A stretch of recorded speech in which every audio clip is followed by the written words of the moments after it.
লোকমাতা রানী রাসমণি।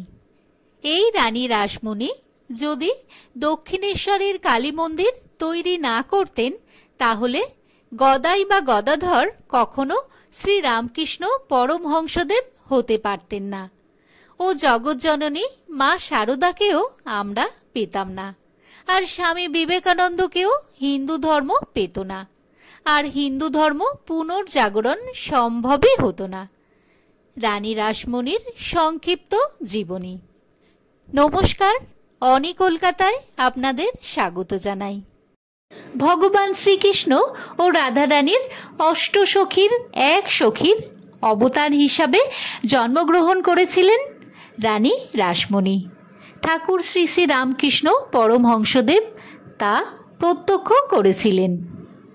1793 খ্রিস্টাব্দে 28 সেপ্টেম্বর উত্তর 24 পরগনা জেলার হালি শহরের কোনা নামক একটি গ্রামে এক দরিদ্র কৃষিজীবী পরিবারে জন্মগ্রহণ করেন রানী রাসমণি।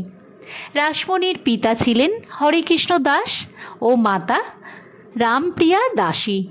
পিতা হরেকৃষ্ণ দাস ছিলেন পেশায় একজন সাধারণ দরিদ্র কৃষক ও গৃহ নির্মাণকারী। শৈশবে রাসমণির নাম তার মা রামপ্রিয়া দাসী প্রথম ভালোবেসে রানী রেখেছিলেন। পরে তাদের প্রতিবেশীদের সুবাদে তার নাম হয় রানী রাসমণি। আর 10টা কৃষিজীবী পরিবারের মেয়ের মতোই রানী রাসমণির দিন কেটেছিল ঘর গৃহস্থলীর কাজ করে আর বাবার জন্য মাঠে খাবার নিয়ে গিয়ে। বাবার হাতেই রাসমণির প্রাথমিক শিক্ষার হাতেখড়ি হয়। বাবা তাকে অনেক গল্প শোনাতেন। প্রতিদিন সন্ধ্যায় গ্রামের লোকেরা হরেকৃষ্ণ দাসের বাড়িতে জমায়েত হতো মহাভারত, গীতা, পুরাণ পাঠ শোনার জন্য। ছোট্ট রাসমণি হারিয়ে যেতেন সেসব গল্পের মাঝে। এভাবে ধীরে ধীরে তার অন্তরে ধর্মের প্রতি ভালোবাসার বীজ রোপিত হয়।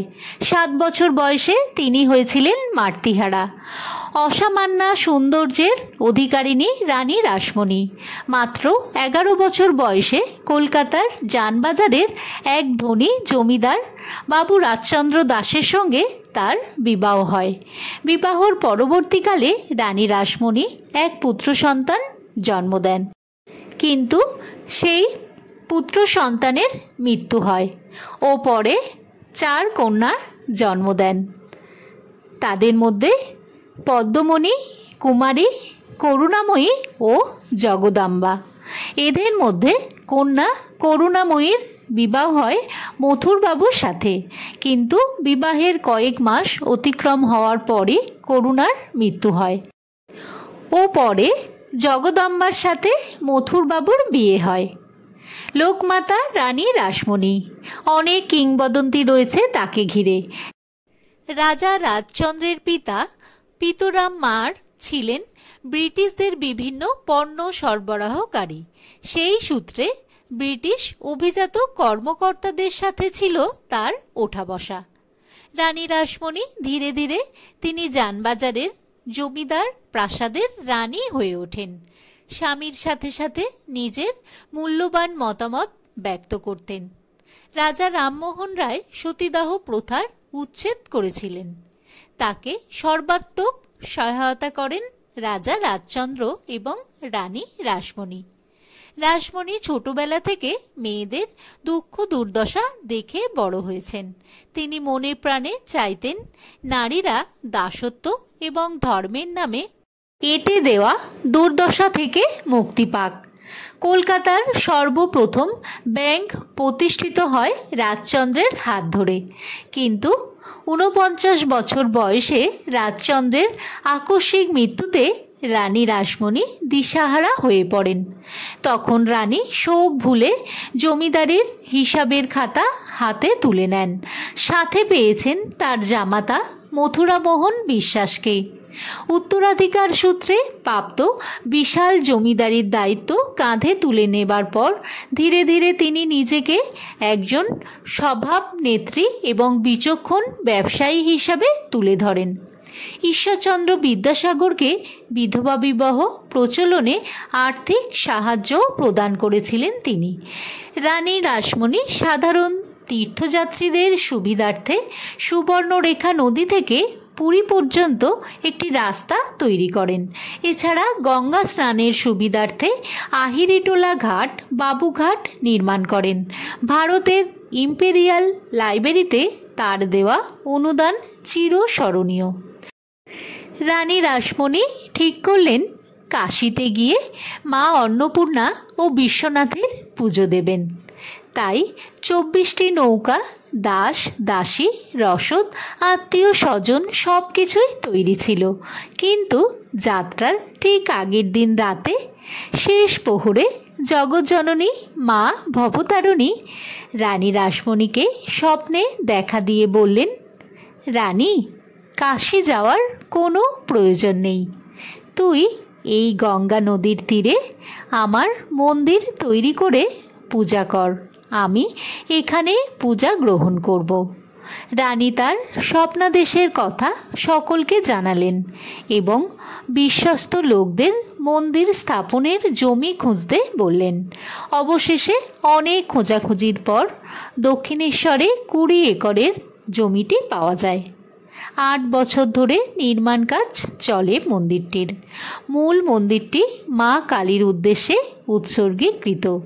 উত্তরে রয়েছে রাধাকৃষ্ণ মন্দির আর দক্ষিণে নাট মন্দির এবং 12টি ছোট মন্দিরের সমন্বয়ে 12 শিব মন্দির। মন্দির নির্মাণ শেষ, কিন্তু পুরোহিত হবেন কে? একজন শূদ্র নারীর মন্দিরে কোনো ব্রাহ্মণ পুরোহিত হতে রাজি হবেন না। রানী রাসমণি দমে যাবার পাত্রী নন। তিনি তৎকালীন নামজাদা অনেক পণ্ডিতকে চিঠি লিখলেন। প্রায় সবার কাছ থেকে যখন হতাশাজনক উত্তর পাচ্ছিলেন, তখন রামকুমার চট্টোপাধ্যায় নামক এক ব্রাহ্মণ রানীকে আশার আলো দেখালেন। রামকুমার বলেন, রানীর মন্দিরে উপাসনা করা তখনই সম্ভব যখন তিনি মন্দিরটি কোনো ব্রাহ্মণকে উপহার হিসাবে দেবেন এবং মন্দির পরিচালনার জন্য একটি নির্দিষ্ট অঙ্কের অর্থ ধার্য করে তা পুরোহিতের হাতে তুলে দেবেন। রানী আর দেরি করলেন না। মন্দিরের পুরোহিতের দায়িত্ব রামকুমার চট্টোপাধ্যায়ের হাতে তুলে দিলেন। রামকুমার তার ছোট ভাই গদাধর বা গদাইকে নিয়ে দক্ষিণেশ্বরের কালী মন্দিরে এসে উপস্থিত হলেন। রামকুমারের প্রধান পুরোহিত আর গদাধরকে মা কালীর সাজসজ্জা ও মন্দির সংক্রান্ত ছোটোখাটো কাজের দায়িত্ব দেওয়া হয়। রানী রাসমণি খেয়াল করলেন গদাই ছেলেটি থাকে অন্য এক জগতে। ভবজগতের সাথে তার সম্পর্ক খুব কম। সব সময় মা কালীর চিন্তায় ডুবে থাকে। লোকে তাকে পাগল বলে। কিন্তু রাসমণির ধার্মিক হৃদয় বুঝতে পেরেছিল গদাই সাধারণ কোনো ছেলে নয়। রামকুমারের মৃত্যুর পর গদাইকে রানী মন্দিরের প্রধান পুরোহিতের দায়িত্ব দেন এবং তাকে নিজের ইচ্ছামতো মা কালীর সেবা ও প্রার্থনা করার অনুমতি দেন। গদাধর জীবনের 30 বছর কাটান এই মন্দিরে। হয়ে ওঠেন হিন্দু ধর্মের অন্যতম ধর্মাবতার শ্রীরামকৃষ্ণ পরমহংস।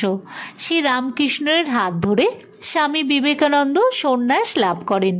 বলা হয়ে থাকে, নিম্ন বর্ণের শূদ্র সেই রানী যদি দক্ষিণেশ্বরের কালী মন্দির তৈরি না করতেন, তাহলে গদাই কখনো শ্রীরামকৃষ্ণ পরমহংস হতে পারতেন না, আর স্বামী বিবেকানন্দকেও হিন্দু ধর্ম পেত না।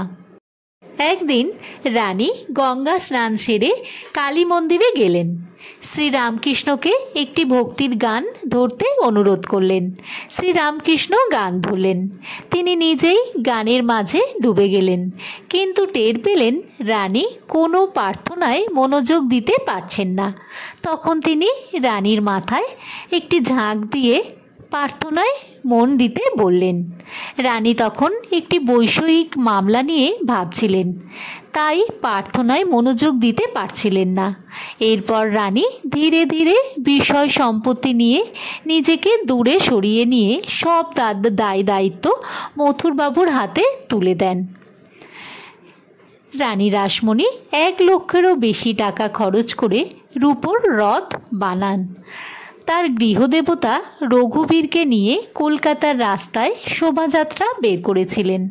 রানী রাসমণি প্রচলিত সেই রথযাত্রা আজও রথের দিনে দক্ষিণেশ্বরে মহা সমারোহে পালন করা হয়। রথে আরোহণ করার জগন্নাথ পুরো দক্ষিণেশ্বর প্রদক্ষিণ করেন। রানী রাসমণির জানবাজারের বাড়ির দুর্গাপুজো কলকাতার বিখ্যাত পুজো। মহালয়ার পর প্রতি পদ থেকেই পূজার তোড়জোড় শুরু হয়ে যায়। এখানে ষষ্ঠীর দিন দেবীর গায়ে গয়না অলংকার পরিয়ে দেবী বরণ করা হয়। আর ঠিক এই দিনেই কলাবউ স্নানকে ঘিরে ব্রিটিশ সাহেবের সঙ্গে কলহ বেঁধেছিল। রানী রাসমণির প্রধান পুরোহিত সেই ষষ্ঠীর ভোরে এসে রানীকে জানান যে কলাবউ স্নানের সময় ঢাক ঢোলের শব্দে ঘুম ভেঙে যাওয়ায় মামলা ঠুকেছেন এক ব্রিটিশ সাহেব। পরের দিন আরও লোক লস্কর আর বাদ্যযন্ত্র বাজিয়ে রানী গঙ্গা স্নানে পাঠান মহিলাদের। তাতে আরও ক্ষুব্ধ হন সাহেব। এমনকি 50 টাকা জরিমানাও হয় রানীর। এর প্রতিশোধ নিতে বাবু রোডের দুপাশে বাঁশের খুঁটি পুঁতে গাড়ি ঘোড়া যাওয়ার পথ আটকে দেন রানী রাসমণি। অবশেষে রানীর সঙ্গে মীমাংসা করে নেন সেই সাহেব। একবার ইংরেজ সরকার গঙ্গায় জেলেদের মাছ ধরার উপর জলকর আরোপ করে। নিরুপায় হয়ে জেলেরা রানী রাসমণির কাছে গেলে রানী রাসমণি ইংরেজ সরকারকে 10,000 টাকা কর দিয়ে ঘুষুরি থেকে মেটিয়াপুরুষ এলাকার সমস্ত গঙ্গা জমা নেন এবং লোহার শিকল টাঙিয়ে জাহাজ ও নৌকা চলাচল বন্ধ করে দেন। এতে ইংরেজ সরকার আপত্তি করলে রাসমণি বলেন যে জাহাজ চলাচল করলে মাছ অন্য জায়গায় চলে যাবে, ফলে জেলেদের ক্ষতি হবে। এই অবস্থায় ইংরেজ সরকার রানী রাসমণির 10,000 টাকা ফেরত দেয় এবং জলকর তুলে নেয়। মৃত্যুর পূর্ব পর্যন্ত রানী সব সময় মায়ের পূজা এবং ভজন সাধন করে দিন কাটাতেন। 1861 সালের 19শে ফেব্রুয়ারি কালীঘাটের বাড়িতে রানী রাসমণি শেষ নিঃশ্বাস ত্যাগ করেন। মৃত্যুর পরে তার মৃতদেহ কেওড়াতলা মহাশ্মশানে চন্দন কাঠে দাহ করা হয়। মৃত্যুকালে তার বয়স ছিল 68 বছর। রানীমা সাধারণ মানুষের প্রতি দয়া মায়া থাকার জন্য তিনি লোকমাতা সম্মান লাভ করেন। রানী রাসমণির মৃত্যুর পর তার জন্মশতবার্ষিকীতে ভারত সরকার তার স্মৃতি রক্ষার্থে স্মারক ডাকটিকিট প্রকাশ করেন। রানী রাসমণির জন্মের 200 বছর পূর্তিতে রাসমণির একটি মর্মর মূর্তি স্থাপিত হয় কলকাতার কার্জন পার্কে। দক্ষিণেশ্বর মন্দিরের ভেতরেও তার একটি মূর্তি ও স্মৃতিসৌধ রয়েছে।